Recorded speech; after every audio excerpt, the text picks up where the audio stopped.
Square for conclave. It is on this night, in Vatican City, that an ancient ritual is taking place. The new pope is yet to be selected as we see the black smoke coming from the chimney of the Sistine Chapel. The entire world is watching and waiting. Which is why this is the perfect moment for our revenge.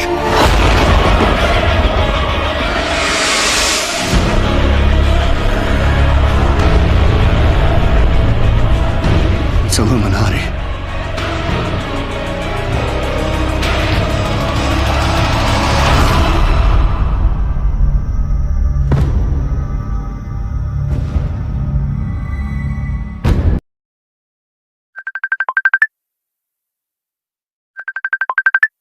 Hi Jack, how are you? Hey Lawrence. Yeah, I'm fine.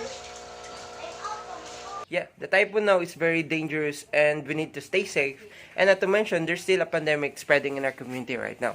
We need to be really extra careful. Yeah.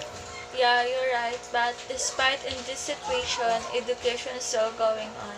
I'm very thankful that somehow the government find a way to enable us to access education and continue our studies. By the way, have you already read this story, Angels and Demons? It is so great. It's like awesome yet scary at the same time. Is that by Dan Brown? Yeah, he's so great. Daniel Gerhard Brown, born June 22, 1964, is an American author best known for his thriller novels, including the Robert Langdon novels Angels and Demons 2000, The Da Vinci Code 2003, The Lost Symbol 2009, Inferno 2013, and Origin 2017. His novels are treasure hunts that usually take place over a period of 24 hours. They feature recurring themes of cryptography, art, and conspiracy theories. His books have been translated into 57 languages and as of 2012 have sold over 200 million copies. Three of them, Angels and Demons, The Da Vinci Code, and Inferno, have been adapted into films. The Robert Langdon novels are deeply engaged with Christian themes and historical fact, and have been generated controversy as a result. Brown stated on his website that his books are not anti-Christian and he is on a constant spiritual journey. He claims that his book, The Da Vinci Code, is simply an entertaining story that promotes spiritual discussion and debate and suggests that the book may be used as a positive catalyst for introspection and exploration of our faith. A brilliant page-turner for readers who love fast-paced storyline and drama. Angels and Demons is an amazing thriller by Dan Brown, the same writer who wrote Da Vinci Code. The book has the same protagonist, Robert Langdon, who is an iconology professor and is set in Cobble Street of New York and Vatican City. Having read both the books and several others by Dan Brown, I can say that the story grips the attention of the reader very quickly. However, since both of the books have similar characters and settings, it can be confusing to differentiate between the storylines after some time. The story is set in CRN, one of the biggest physics centers of the world, in Geneva, Switzerland, is where a species working on antimatter is killed with the words Illuminati branded on his chest. Antimatter in real life is the most expensive substance.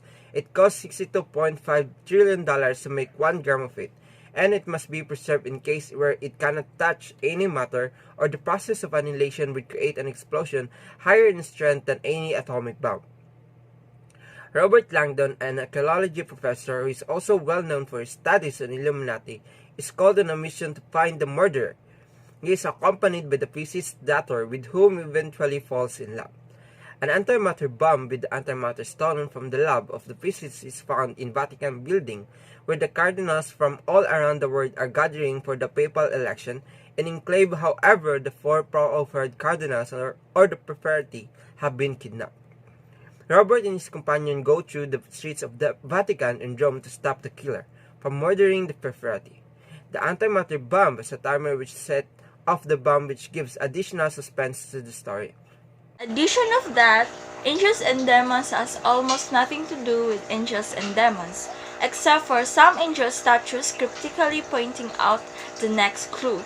The title of the movie in book is more metaphorical than substantial. The movie and book are more about the Roman Catholic Church versus science. The good news is that the movie Angels and Demons does not bash Christianity nearly as much as the book does. Thankfully, it also tones down the book fornication, has a smaller dead body count, and more of the corpses are clothed than in the book. The bad news is the movie still has torture, murder, causing cardinals, and some Christian bashing, pitting scientific terrorists against the cardinals of Vatican City. This well-plotted if over-the-top thriller is crammed with Vatican intrigue and high-tech drama. Robert Langdon, a Harvard specialist on religious symbolism, is called in by a Swiss research lab when Dr. Vetra, the scientist who discovered antimatter, is found murdered with the cryptic word Illuminati branded on his chest. These Illuminati were a group of Renaissance scientists, including Galileo, who met secretly in Rome to discuss new ideas and safety from papal threat. What the long-defunct association has to do with Dr. Vetra's death is far from clear. Vetra's daughter, Victoria, makes a frightening discovery: a literal amount of antimatter sealed in a vacuum flask that will explode in 6 hours unless its batteries are recharged is missing.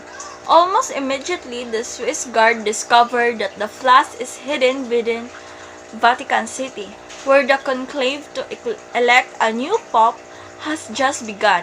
Victoria and Langdon rush to discover the canister, but they aren't allowed into Vatican until it is discovered that the 4 principal papal candidates are missing. The terrorists who are looking the cardinals call in regarding their pending murders, offering clues tied to ancient Illuminati meeting site in Rome. Meanwhile, it becomes clear that a sinister Vatican entity with a messianic illusions become clear with the terrorist. Packing the novel with sinister figures worthy of a Medes Brown, says an explosive face as Langdon and Victoria race through a Michelin-perfect room to try to save the cardinals and find the antimatter before it explodes. Through its premises trained credulity, Brown's tale is laced with twists and shock that keep the reader wired right up on the last revelation.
Ha ha ha!